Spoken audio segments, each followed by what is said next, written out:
Welcome to PS news. ముందుగా headlines చూద్దాం.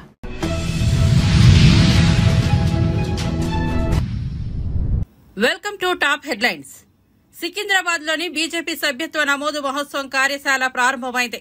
రాష్ట్ర అధ్యక్షుడు కేంద్ర మంత్రి కిషన్ రెడ్డి నేతృత్వంలో కార్యశాల జరుగుతోంది. ముఖ్య అతిథిగా పార్టీ జాతీయ కార్యదర్శి విజయ్ రహాత్కర్ హాజరయ్యారు. అలాగే కార్యశాలకు కేంద్ర మంత్రి బండి సంజయ్, అభయ్ పాటిల్, లక్ష్మణ్ తదితరులు పాల్గొన్నారు. ఈ సందర్భంగా కేంద్ర మంత్రి కిషన్ రెడ్డి మాట్లాడారు. కుటుంబ పార్టీలు అవినీతికి పాల్పడుతున్నాయని అన్నారు. బీజేపీ సిద్ధాంతపరంగా పనిచేస్తోందని తెలిపారు. క్రమం తప్పకుండా సభ్యత్వాలు నమోదు చేస్తున్నామని తెలిపారు. కార్యకర్తలు ఇష్టంతో సభ్యత్వాలు నమోదు చేయించాలని వివరించారు. దేశంలో అత్యధికంగా సభ్యత్వాలు ఉన్న పార్టీ బీజేపీ అని చెప్పారు. పార్టీ బలపడాలి అంటే సభ్యత్వ నమోదు విజయవంతం కావాలని రాష్ట్ర బీజేపీ కార్యదర్శి కిషన్ రెడ్డి సూచించారు. రాజకీయాల్లో పోటీతత్వం ఉన్నా ప్రధానిగా మోదీ మూడోసారి గెలిచారని హర్షించారు. భవిష్యత్తులో తెలంగాణలో బీజేపీ అధికారంలోకి వస్తుందని ఆశాభావం వ్యక్తం చేశారు. షెడ్యూల్ ప్రకారము పార్టీ యొక్క సంస్థాగత వ్యవస్థను నిర్మాణం చేసుకున్నటువంటి ఏకైక పార్టీ ఈరోజు భారతీయ జనతా పార్టీ. మిగతా పార్టీలలాగా కుటుంబాల కోసమో వ్యక్తుల కోసమో పనిచేసేటువంటి పార్టీ కాదు మనది. మన పార్టీ దేశం కోసం, సమాజం కోసం పనిచేసేటువంటి పార్టీ. ఇది కార్యకర్తల ఆధారంగా పనిచేసేటువంటి పార్టీ, పార్టీ సిద్ధాంతంగా ఆధారంగా పనిచేసేటువంటి పార్టీ. ఈరోజు మనము దేశంలో చూస్తూ ఉన్నాం.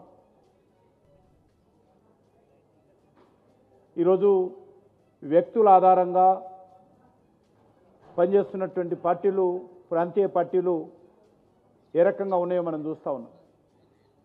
ఇష్టారాజ్యంగా కుటుంబాల చుట్టూ తిప్పుకుంటూ, పెద్ద ఎత్తున అవినీతికి పాల్పడుతూ, దేశ రాజకీయాల్లో ఈరోజు వ్యక్తుల పేరుతో చలామణి కావడం కోసం చూస్తున్నటువంటి నేపథ్యంలో మన పార్టీ అంతకుముందు జనసంఘ్ కానీ 80 నుంచి భారతీయ జనతా పార్టీ ప్రారంభించిన తర్వాత కానీ ఒక పద్ధతి ప్రకారము, పార్టీ నియమావళి ప్రకారము సభ్యత్వ సేకరణ చేయడము, తర్వాత పోలింగ్ బూత్ స్థాయి కమిటీల నుంచి జాతీయ స్థాయి వరకు కూడా ఈరోజు కమిటీలు ఏర్పాటు చేసుకుంటున్నటువంటి party Bharatiya Janata Party. Bharatiya Janata Party cadre base party. Bharatiya Janata Party సిద్ధాంతం ఆధారంగా పనిచేసేటువంటి పార్టీ. భారతీయ జనతా పార్టీ ఈరోజు మాస్ పార్టీగా కూడా ఈరోజు మనం ఎమర్జ్ అయ్యాం. ఈ రకంగా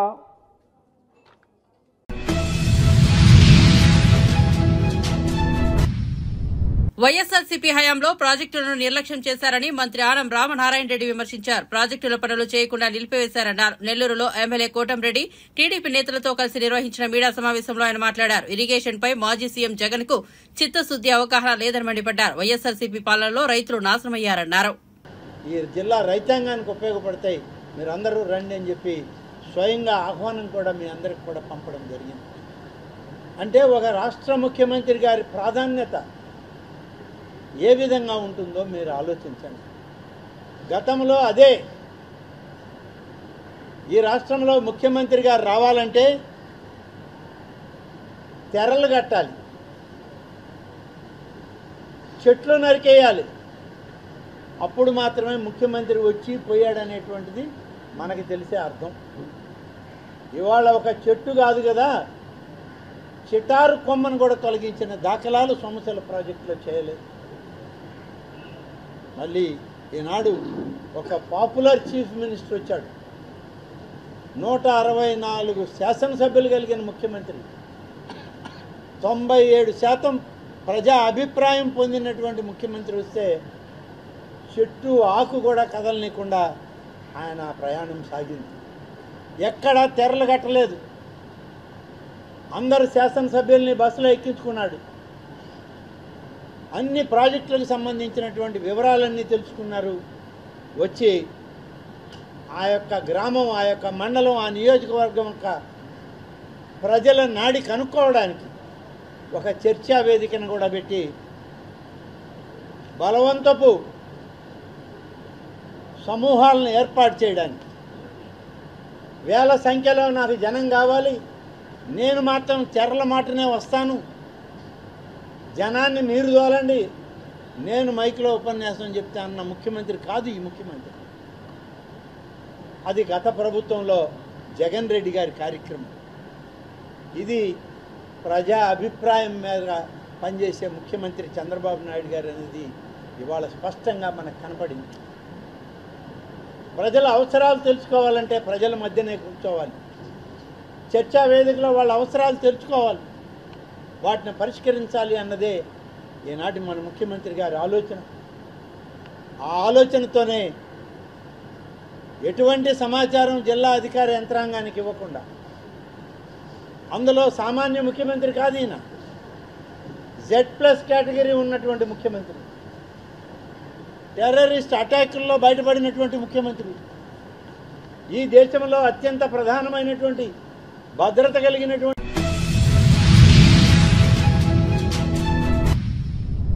ఏపీలో శాంతి భద్రతల పర్యవేక్షణకు గాను పోలీస్ వ్యవస్థ ప్రక్షాళనకు శ్రీకారం చుడుతున్నామని హోంమంత్రి వంగలపూడి అనిత వెల్లడించారు.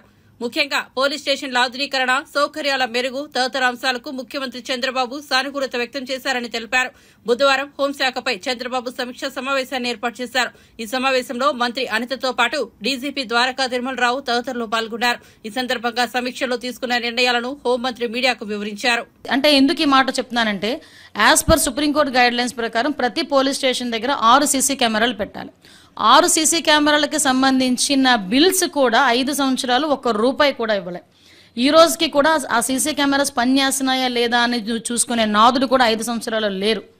ఇలాంటి ఆశ్చర్యకరమైన విషయాలన్నీ కూడా కొన్ని సందర్భాల్లో మనకు తెలియటం, మళ్ళా తిరిగి ఈరోజు బయటకు వచ్చి ఈరోజు జగన్మోహన్ రెడ్డి గారు బయటకు వచ్చి భద్రత గురించి, అదేవిధంగా ఉమెన్ సేఫ్టీ గురించి మాట్లాడటం, ఇవన్నీ చూస్తూ ఉంటే కంపారిజన్ కూడా తెలియాలనే ఉద్దేశంతో చాలా క్లియర్గా చెప్పడం జరుగుతుంది. ఈరోజు గౌరవ ముఖ్యమంత్రి గారు చేసిన రివ్యూలో కూడా చాలా క్లియర్గా సుప్రీంకోర్టు గైడ్ లైన్స్ ప్రకారం పెట్టాల్సిన 6 సీసీ కెమెరాలకి సంబంధించిన ₹11 కోట్ల కూడా ఇమ్మీడియట్గా క్లియర్ చేయమని చెప్పి ఈరోజు గౌరవ ముఖ్యమంత్రి గారు ఆదేశాలు ఇవ్వడం జరిగింది.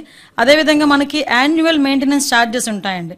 ఆ మెయింటెనెన్స్ ఛార్జెస్ ఏంటంటే, ఈ ఫింగర్ ప్రింట్కి సంబంధించిన ఐడెంటిఫికేషన్ టూల్స్ మనకి యూటిలైజేషన్కి కానీ, అదేవిధంగా పామ్ ఐడెంటిఫికేషన్. ఇప్పుడు ఎక్కడైనా అర్ధరాత్రి బీట్కి వెళ్తారు పోలీసులు, ఎవడో మనకి అనుమానాస్పదంగా తిరుగుతుంటాడు, వాడికి ఇంతకుముందు క్రిమినల్ బ్యాక్గ్రౌండ్ ఉందా లేదా అని చెప్పుకోవడానికి మనం మళ్ళీ తీసుకొచ్చి క్రిమినల్ రికార్డ్స్ తీసుకున్నాల్సిన అవసరం ఉండేది కాదు.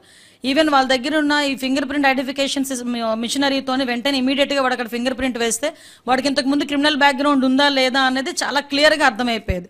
ఇమీడియట్గా వాడికి ఆ క్రిమినల్ బ్యాక్గ్రౌండ్ ఉంది అనుకుంటే కనుక టక్మని తీసుకొని వచ్చి వాడి మీద కేసు పెట్టి యాక్షన్ తీసుకునే పరిస్థితి కూడా ఇంతకు ముందు ఉండేది. సో లాస్ట్ 5 yearsలో ఆ ఫింగర్ ప్రింట్ ఐడెంటిఫికేషన్ అన్నది పూర్తిగా నిర్వీర్యం అయిపోయింది. అంటే వాళ్ళు ఏంటంటే, వాళ్ళ మినిమం మెయింటెనెన్స్ డబ్బులు కూడా ఆ రోజుల్లో ఇవ్వకపోవటం వల్ల ఈవెన్ ట్రాఫిక్ చలానాల్స్ కానీ, అంటే ఎక్కడైనా ఈ పామ్ ఐడెంటిఫికేషన్స్ కానీ, ఈవెన్ గంజా ఐడెంటిఫికేషన్ టూల్స్ కానీ, వీటన్నిటికీ కూడా మెయింటెనెన్స్ ఇంతకు ముందు ఉండేది. ఆ మెయింటెనెన్స్ అంతా కూడా 5 సంవత్సరాలు పోవటం వల్ల అవన్నీ కూడా మూలన పడిపోయిన పరిస్థితి. మళ్ళీ వాటన్నిటినీ కూడా ఈరోజు రీస్టోర్ చేసి, వాటన్నిటికీ కూడా ఏదైతే వాళ్ళ ఛార్జెస్ ఉన్నాయో ₹10 కోట్ల, ఆ ₹10 కోట్ల కూడా ఈరోజు ఇమీడియట్గా రిలీజ్ చేసి వాటన్నిటినీ కూడా మళ్ళీ లైవ్లోకి తీసుకొచ్చి, ఏదైతే ఫింగర్ ప్రింట్ ఐడెంటిఫికేషన్ అవన్నీ కూడా మళ్ళా పోలీసులకు అందుబాటులో తీసుకొచ్చి, ఎక్కడైతే నేరాలు జరుగుతాయో, అనుమానాస్పదంగా తిరుగుతారో ఆ క్రిమినల్స్ పట్టుకునే విషయంలో వాళ్ళకి కూడా ఒక మంచి ఆపర్చునిటీ కింద ఇది కూడా భావించుకోవాలి మనం. అదేవిధంగా ఇంతకు ముందు మనకేంటంటే, 15,000 సీసీ కెమెరాస్ మనకి ఇంతకు ముందు ఉండేవి. ఆ సీసీ బీఆర్ఎస్ వర్కింగ్ ప్రెసిడెంట్ మాజీ మంత్రి కేటీఆర్ పై మంత్రి కోమిటిరెడ్డి వెంకటరెడ్డి కీలక వ్యాఖ్యలు చేశారు. బుధవారం ఆయన మీడియాతో మాట్లాడుతూ, నిబంధనలకు వ్యతిరేకంగా నిర్మించిన భవనాలే హైడ్రా కూల్చుతోందని అన్నారు. నిబంధనలకు విరుద్దంగా ఉంటే జన్వాడ ఫామ్ హౌస్ ను సైతం కూల్చివేస్తారు, అందులో ఎలాంటి అనుమానం అవసరం లేదని అన్నారు. అక్రమంగా జన్వాడలో కేటీఆర్ ఫామ్ హౌస్ నిర్మించారని మండిపడ్డారు. బీఆర్ఎస్ బీజేపీ రెండు ఒకటేనని, ఇక నుంచి బీఆర్ఎస్ ను కూడా బీజేపీనే అని పిలవాలని ఎద్దేవా చేశారు. అతి త్వరలోనే బీజేపీలో బీఆర్ఎస్ విలీనం కాబోతోందని అన్నారు. కేటీఆర్ ను చూస్తే జాలి వేస్తోందని విమర్శించారు. మళ్లీ తామే అధికారంలోకి వస్తామని కేటీఆర్ మాట్లాడుతుంటే నవ్వొస్తోందని ఎద్దేవా చేశారు. రేపటి బీఆర్ఎస్ ధర్నాకు 1000 మంది కూడా రారని అన్నారు. అదే పెద్ద విషయం. బీఆర్ఎస్ బీజేపీలో కలిసింది అదొక న్యూస్. మీకు అభిషేక్ అడ్వకేట్ పైసలు ఓరిస్తానికి పోతున్నారు, అదేముంది సార్? ముఖ్యంగా విగ్రహం సంబంధించి ఇటు బీజేపీ వాళ్ళు వస్తే వాజ్పేయి విగ్రహం పెడతామని చెప్పి సచివాలయం ముందు బండి సంజయ్ పెట్టారు. మంచి సర్కిల్ చూసుకొని పెట్టామని వాజ్పేయి మంచి లీడర్ మీరు ఏమంటారు సార్? కేటీఆర్ చెత్త చెదాన్ని తీసేస్తా అని చెప్పి రాజీవ్ గారిని టచ్ చేస్తే టచ్ చేసిండో లేదో ఒకటే నిమిషంలో టీఆర్ఎస్ ఆఫీసు మొత్తం పునాదులతో లేచిపోతుంది. పునాదులు ఉండదు, వాళ్ళు కట్టుకున్న బంగ్లాలు ఉండవు, వాళ్ళు కట్టుకున్న ఫామ్ హౌస్లు ఉండదు.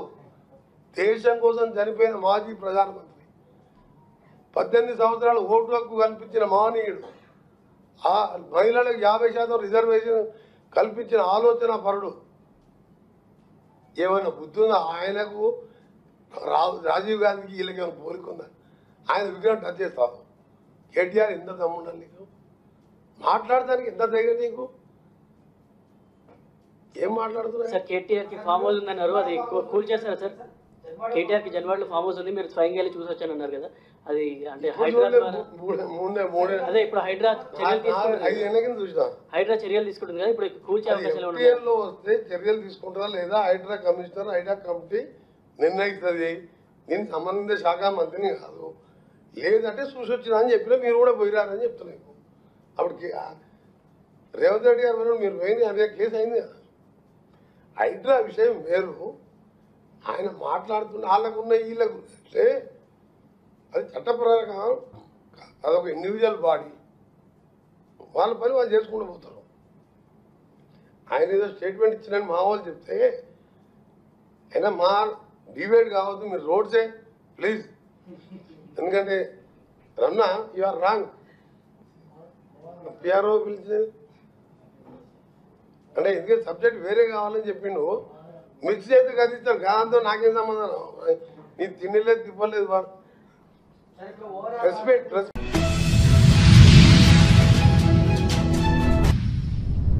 అక్రమ నిర్మాణాలపై తెలంగాణ ప్రభుత్వం చర్యలు తీసుకుంటే తనకు ఎలాంటి ఇబ్బంది లేదని బీఆర్ఎస్ కార్యనిర్వాహక అధ్యక్షుడు కేటీఆర్ అన్నారు. తన పేరు మీద ఎలాంటి ఫామ్ హౌస్ లేదని చెప్పారు. తెలంగాణ భవన్లో నిర్వహించిన మీడియా సమావేశంలో ఆయన మాట్లాడారు. తప్పు తాను చేసినా, కాంగ్రెస్ వారు చేసినా చర్యలు తీసుకోవాల్సిందేనన్నారు. తన మిత్రుడికి ఉన్న ఫామ్ హౌస్ ను లీజుకు తీసుకున్నారని ఆయన చెప్పారు. తప్పు ఉండి దానిని కూల్చివేస్తే తనకు ఎలాంటి ఇబ్బంది లేదన్నారు. ఎఫ్టీఎల్ బఫన్ జోన్లో ఉంటే తానే కూల్చివేస్తానని స్పష్టం చేశారు. ఎఫ్టీఎల్లో నేను ఒకటే చెప్తా ఉన్నా, నాకంటూ ఏ ఫామ్ హౌజు లేదు, స్పష్టంగా చెప్తా ఉన్నా.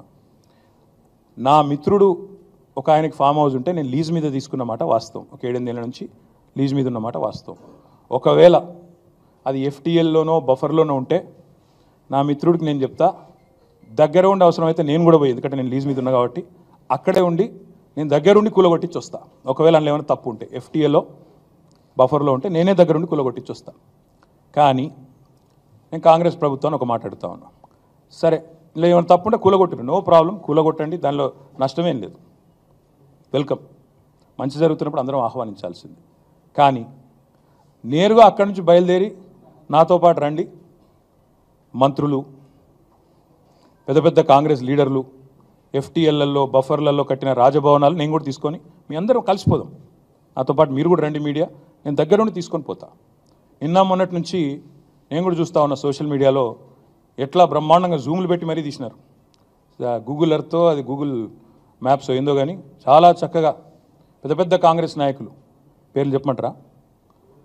రెవెన్యూ మంత్రి గారు పొంగులేటి శ్రీనివాసరెడ్డి గారు, తర్వాత కేవీపీ రామచంద్రరావు గారు, ఆ తర్వాత పట్నం మహేందర్ రెడ్డి గారు ఎఫ్టీఎల్లో, తర్వాత సుఖేందర్ రెడ్డి గారు కౌన్సిల్ చైర్మన్ గారు, తర్వాత మన ఉన్నారు మధు యాష్కి గారు, ఇంకా చాలామంది ఉన్నారు. ఇంకొకటి కూడా ఉంది, రేవంత్ రెడ్డి గారిది కూడా ఏడుందో నేను చూపెడతాను మీకు. మీరు వస్తా అంటే రేవంత్ రెడ్డి వ్యవహారం కూడా చూపెడతా. ఎక్కడుందో మీకు శాటిలైట్ మ్యాప్లు పంపుతా, చూసుకోండి. నేనేమంటున్నా అంటే ఐ వెల్కమ్. ఎక్కడ నా పేరు మీద ఏదో మీడియాలో ఏదో వేసేసి ఏదో జరిగిపోయింది ఏమో అయిపోతుంది, ఆడేమైనా తప్పుంటే కొట్టండి, నేను ఎందుకు వద్దంట. వెల్కమ్. నా పేరు మీద ఏ ప్రాపర్టీ లేదు, లీజ్ మీద నేను ఉన్నాను. మా ఫ్రెండ్ నన్ను తిట్టుకుంటాడు కావచ్చు ఈ మాట చెప్పినందుకు, ఇంతెందుకు మాట్లాడినారో నాయన నువ్వు అని, జీవితాంతం తిడతాడు కావచ్చు, పర్వాలేదు. నేను తప్పు జరిగితే దాన్ని కూల్చడంలో నేను దగ్గరుండి సహకరిస్తా. ఆడికెళ్ళి అట్లే కలిసిపోదాం. అదే హైడ్రానో అమీబానో ఏదో ఉంది కదా, దాన్ని తీసుకొని ఆడికెళ్ళే పోదాం. పోయి సీదా మనం పొంగులేటి శ్రీనివాసరెడ్డి గారితో మొదలు పెడదాం. ఎందుకంటే మంత్రి గారు కదా, వాళ్ళ తమ్ముడు కూడా అక్కడే ఉన్నాడు ఎఫ్టీఎల్లో. కూలగొడదాం. చలో ఒకటే రోజు మనందరం ప్రజలకు పారదర్శకంగా ముందుండి నిలబడదాం.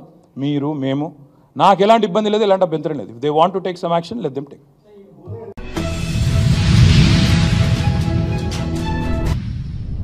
అమలాపురం మాజీ ఎంపీ జీవి హర్షకుమార్ పై ఎంఆర్పీఎస్ వ్యవస్థాపకుడు మందకృష్ణ మాదిగ ఫైర్ అయ్యారు. ఎస్సీ వర్గీకరణకు అనుకూలంగా సుప్రీంకోర్టు ఇచ్చిన తీర్పును తప్పుపడుతున్న హర్షకుమార్ తన రాజకీయ అవసరాల కోసమే కులాన్ని వాడుకున్నారని, జాతి కోసం చేసిందేమీ లేదని విమర్శించారు. బుధవారం సోమాజిగూడ ప్రెస్ క్లబ్లో ఆయన మీడియాతో మాట్లాడుతూ ఎస్సీ వర్గీకరణకు మోకాలు అడ్డిందే హర్షకుమార్. అలాంటి వ్యక్తి టీడీపీలో ఎందుకు చేరారు? హర్షకుమార్ సమాధానం చెప్పాలి. వర్గీకరణపైన భిన్నాభిప్రాయాలు వ్యక్తం చేస్తున్న వారి మీద నేను మాట్లాడను. పార్లమెంట్లో బిల్లు అనుకూలంగా ఉన్నప్పుడు రాష్ట్రాల మీద నెపం వేసిండు. ఇవాళ రాష్ట్రాలకు ఆ అధికారం ఉందని సుప్రీంకోర్టు చెప్పగానే మళ్లీ పార్లమెంట్ ప్రస్తావన తీసుకొస్తున్నారని మందకృష్ణ మాదిగ అన్నారు.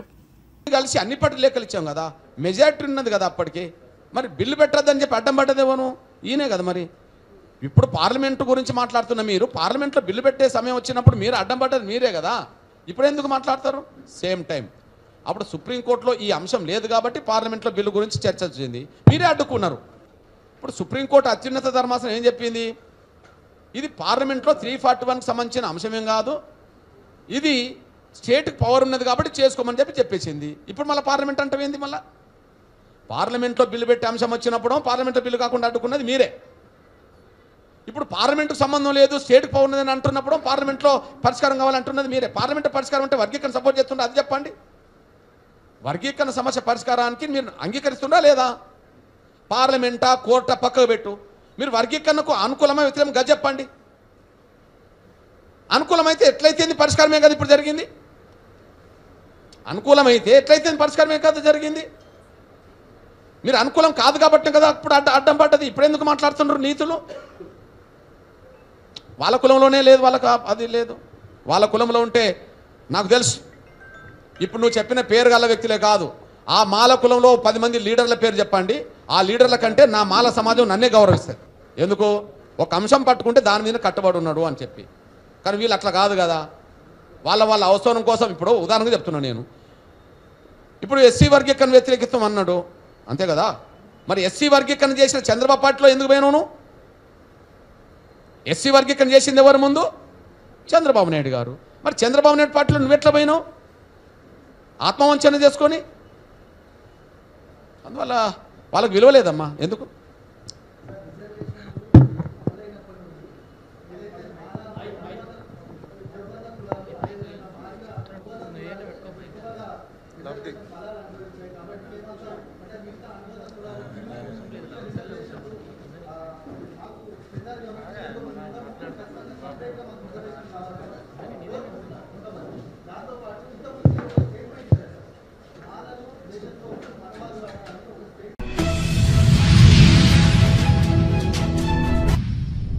జన్వాడ ఫామ్ హౌస్ పై కేటీఆర్ చేసిన వ్యాఖ్యలకు TPCC working president MLC Mahesh Kumar Goud counter ఇచ్చారు.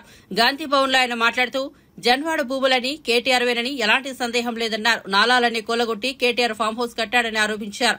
కేటీఆర్ కు పౌరుషం ఉంటే ఫామ్ హౌస్ ని కూలగొట్టాలి, అప్పుడు మేము హర్షిస్తామన్నారు. ఆ రోజు డ్రోన్ తిరుగుతుంటే కేటీఆర్ కు అక్కడ ఏం పని అని ప్రశ్నించారు. చట్టానికి ఎవరు అతిథులు గారు, ఎవరు చుట్టాలు గారు.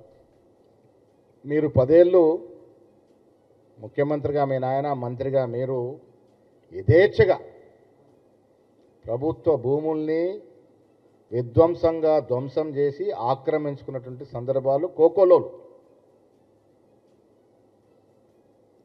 అది ముఖ్యమంత్రి నుంచి మొదలుకొని కింది స్థాయి కార్పొరేటర్ల వరకు. ఇవాళ మా నిజామాబాద్ పట్టణంలో కూడా దాడులు జరుగుతూ ఉన్నాయి. ఎవరు అంతా దోషులు చేస్తున్నా అంతా ఆ రోజు ఉన్నటువంటి టీఆర్ఎస్ కార్పొరేటర్లు యథేచ్ఛగా ప్రభుత్వ భూములను ఆక్రమించుకోవడం, పట్టాల్లో పేర్లు మార్చుకోవడం, ప్రైవేట్ పరం చేయడం. నేను అనిపిస్తే అప్పుడప్పుడు కేసీఆర్ గారు ముఖ్యమంత్రి అయిందే ఆయనకు ముందు నుంచి కూడా ఈ భూముల మీద దృష్టి కన్ను ఉండింది. కొన్ని లక్షల ఎకరాలు హైదరాబాద్ చుట్టూ ప్రాంతంలో ఆనాడు నిజాం ప్రభుత్వ అవసరాలకు ఉంచిపోయినటువంటి కొన్ని లక్షల ఎకరాల భూమి మీద కన్నుబడింది. కాబట్టే ఉద్యమదార ముఖ్యమంత్రి ఆ భూములు కాజేసే కుట్రలో ఆయన ముఖ్యమంత్రి, ఆయన కొడుకులందరూ కూడా ఈ రకమైనటువంటి విధ్వంసానికి పాల్పడ్డారని మీకు లిఖితపూర్వకం ఇస్తా ఉన్నాం. కేటీఆర్ చరిత్ర అంతా కూడా దీంట్లో ఉంది మొత్తం ఈ పేపర్లలో. ఎక్కడెక్కడ భూములు ఉన్నాయి, ఏ సర్వేంద్ర భూములు ఉన్నాయి, ఉండకూడని చోట ఎన్ని వందల ఎకరాలు ఉన్నాయి, కేటీఆర్ కుటుంబ సభ్యులకి సర్వే నెంబర్ ఆధారంగా మీకు మేము ముందు పెడతాం. ఇంకా ఇవాళ ప్రజల్ని మొబ్బెపెట్టే ప్రయత్నం చేస్తూ ఉన్నారు. ఎందుకంటే వారి చిట్టా, వారి కుటుంబ సభ్యుల చిట్ట ఇంత ఎన్ని పేజీలు ఉంది. ప్రజల్ని, తెలంగాణ ప్రజలు, వివేకవంత ప్రజలు, కేటీఆర్ గారు పాపం ఇంకా అమాయకులు తెలంగాణ ప్రజలు నేను చెప్పింది నమ్ముతారు అనుకుంటా ఉన్నారు. మీరు చెప్పింది నమ్మకనే మిమ్మల్ని ఇంటికి పంపించినారు. వీళ్ళు 1, 2 కాదు, కొన్ని వేల ఎకరాలు ప్రభుత్వ యొక్క భూమి ప్రైవేటు పరంగా అయింది. దాంట్లో కేసీఆర్ కుటుంబ సభ్యులే కాకుండా ఆనాడు ఉన్నటువంటి మంత్రులు, శాసనసభ్యులు, శాసనమండలి సభ్యులు, ఆఖరి కార్పొరేటర్లు కూడా ఈ భూమి విధ్వంసానికి పాల్పడి ప్రభుత్వ భూముల్ని కాజేసిన సందర్భం. ఆనాడు ఈ ఫామ్ హౌస్ కూడా ఒక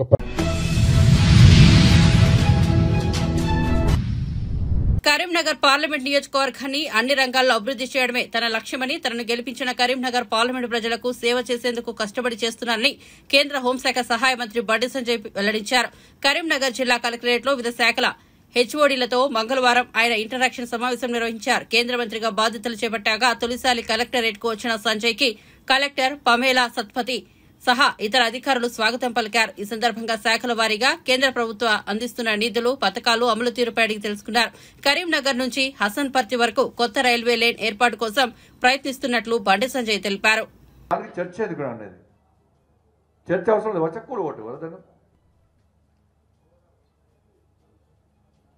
ఇప్పుడు మాకున్నది వాజ్పేయి గారి విగ్రహం పెట్టాలని మాకు కూడా ఉంది, కానీ ఇప్పుడు చర్చ పెడతలే మేము. అసలు 3 విగ్రహాల మీద ప్రజాభిప్రాయం తీసుకోండి. మీరు వాజ్పేయి గారి విగ్రహం పెట్టుడా, రాజీవ్ గాంధీ విగ్రహం పెట్టుడా, ఇంకేమన్నా ఏదో ఒకటి. కానీ మేము అంటున్నామా, అది మేము చర్చ జరుపుతున్నామా? కేసీఆర్ బతికేవాడు కాదు పాపం, నేను బతకాల పాపం, ఆయన 2 రోజులు బతకాల మేము కోరుకుంటున్నాం. వ్యక్తి తెలంగాణ మనోడు మర్చిపోయానండి. కాబట్టి నేను చర్చ తీసుకొస్తలేను, విగ్రహాల చర్చ నేను వాజ్పేయి గారిది పెట్టాలన్నా లేకుంటే ఇంకోటి పెట్టాలని చర్చ తీసుకొస్తాను. ఆ చర్చ వద్దు అంటుండే నేను. 6 గ్యారెంటీల చర్చ జరగాలని నేను అంటున్నాను. కాబట్టి దీన్ని డైవర్ట్ చేసే ప్రయత్నం చేయదు. టీవీలలో కూడా డిబేట్ కూడా దాని మీద జరగాలి.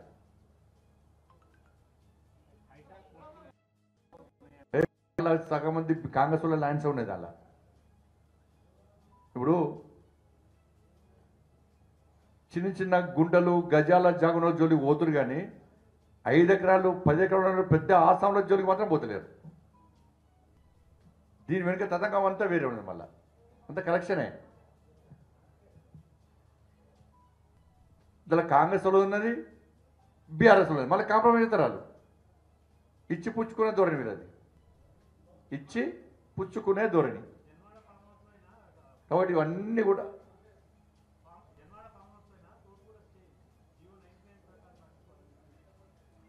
ఇవన్నీ కూడా కావాలనే ఇవి కలెక్షన్లు. ఇప్పుడు మహారాష్ట్రకి ఎన్నికలకు పైసలు కావాలి కాంగ్రెస్ వాళ్ళకు,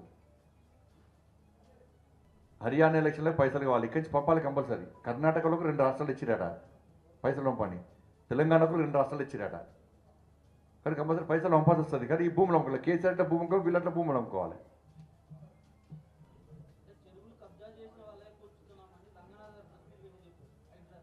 ప్రెస్ మీట్ ఆ రంగనాథ్ సార్ నాన్న కూడా పెట్టిండు ఒకసారి.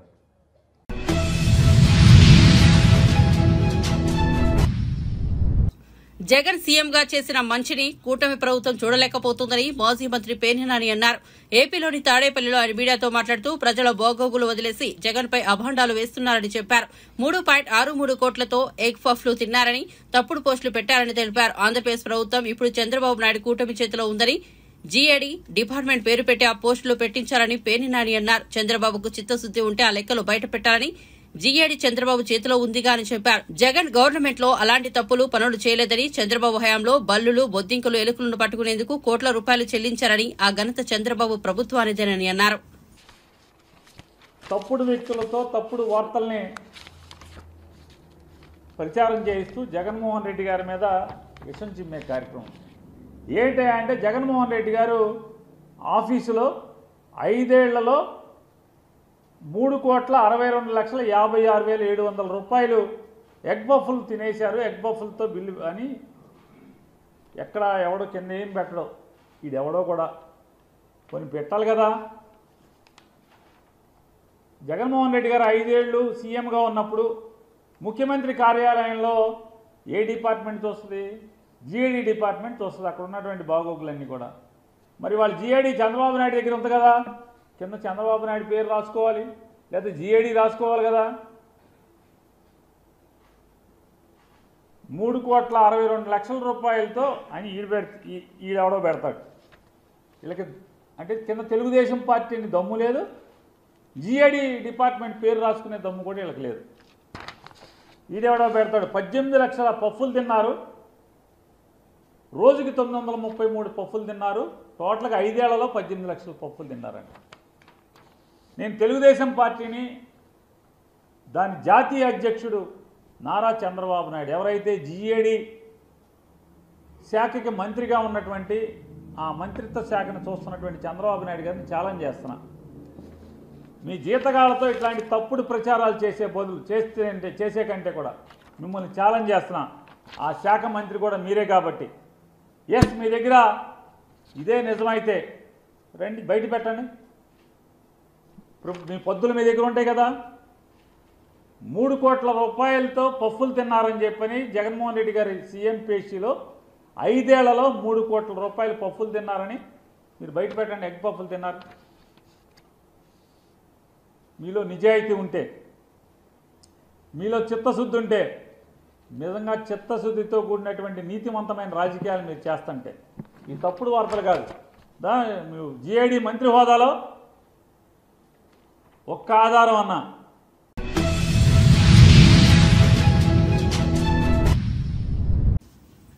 వెలుగొండ హెడ్ రెగ్యులేటర్ పనుల్లో అవినీతి జరిగింది. జగన్ ప్రభుత్వం రాగానే దాని పనులకు జగన్ కు అత్యంత సన్నిహితుడు అనుమానుడైన గుత్తేదారు నామినేషన్పై పొందారు. అంతకు ముందున్న గుత్తేదారును 60C కింద తొలగించారు. ఎన్నికల వరకు చేసినంత వరకు పనులు చేసి బిల్లులు తీసుకుని గుత్తేదారు జారుకున్నారు. ఈ పనుల్లో నాణ్యత లేదన్న సమాచారం మాకొంది. అక్రమాలకు పాల్పడిన జగన్ ప్రాజెక్టుల గురించి ఎలా మాట్లాడతారని జలవనరుల మంత్రి నిమ్మల రామానాయుడు నిలదీశారు. 5 ఏళ్లలో ఏం చేయని జగన్ 50 రోజుల టీడీపీ పాలనపై విమర్శలు చేయడం ఏంటని ప్రశ్నించారు. వెలగపూడిలో మంగళవారం ఆయన విలేకరులతో మాట్లాడారు.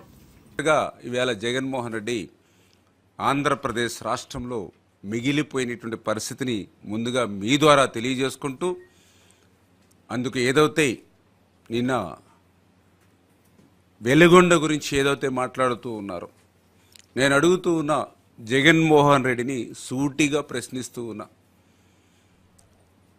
వెలుగొండ ప్రాజెక్టుకు సంబంధించి మీరు చెప్పినటువంటి మాటలు ఏవైతే అసత్యాలు ఏవైతే ఉన్నాయో వాటి మీద అడుగుతూ ఉన్నా. ఇప్పటికే మేము అధికారంలోకి వచ్చిన తర్వాత చూస్తూ ఉన్నాం, ఏదైతే మీ 5 సంవత్సరాల్లో మీరు చేసినటువంటి 14 లక్షల కోట్ల అప్పుల్ని మేము భరిస్తూ, ఇప్పుడు మీరు 5 సంవత్సరాల్లో చేసినటువంటి తప్పులను కూడా మేము భరించాలా అని చెప్పి జగన్మోహన్ రెడ్డిని అడుగుతూ ఉన్న సూటిగా సమాధానం చెప్పాలి. ఎందుకంటున్నానంటే, ఏదైతే ఈవేళ పోలవరం ప్రాజెక్టు దగ్గర నుంచి వెలుగొండ ప్రాజెక్టు వరకు ఆంధ్రప్రదేశ్ రాష్ట్రంలో ఉన్నటువంటి ప్రతి ప్రాజెక్టు, ప్రతి రిజర్వాయరు కూడా జగన్మోహన్ రెడ్డి యొక్క పాలన విధ్వంసానికి గురైనటువంటి పరిస్థితి ఏదైతే ఉందో దాన్ని కప్పిపుచ్చుతూ తన తప్పిదాలను ఇతరుల మీద నెట్టేసేటువంటి నీ విష ప్రయత్నాన్ని ఈరోజు ప్రశ్నిస్తూ ఉన్నాం పత్రికాముఖంగా. అందులో ప్రధానంగా ఏదైతే వెలుగొండ ప్రాజెక్టుకి సంబంధించి అడుగుతూ ఉన్నాం. ఏదైతే శ్రీశైలం బ్యాక్ వాటర్లో ఆ యొక్క వెలుగొండకు సంబంధించినటువంటి టన్నల్ హెడ్ రెగ్యులేటర్ ఏదైతే ఉందో, అంటే ఈ వెలుగొండక ప్రాజెక్టుకి ప్రాథమికంగా ఉన్నటువంటి టన్నల్ హెడ్ రెగ్యులేటర్ ఏదైతే ఉందో దానికి సంబంధించినటువంటి పనులే వింగ్స్ అండ్ రిటర్న్స్ ఏవైతే ఆ రెగ్యులేటర్ పనులు పూర్తి చేయకుండా నీళ్లు వదిలితే రేపు టన్నెల్కే ప్రమాదం వచ్చేటువంటి పరిస్థితి ఉండగా, మరి కనీసం ఆ యొక్క పరిజ్ఞానం కూడా లేకుండా వెలుగొండకి నీళ్ళు వదలొచ్చు అనేటువంటి మాట ఒక మాజీ ముఖ్యమంత్రిగా నువ్వు చెప్తూ ఉంటే హాస్యాస్పదం కాదా అని చెప్పి ప్రశ్నిస్తూ ఉన్నా. ఏదైతే రెండవది మొదటి టన్నెల్కి సంబంధించి వెలిగొండకు సంబంధించి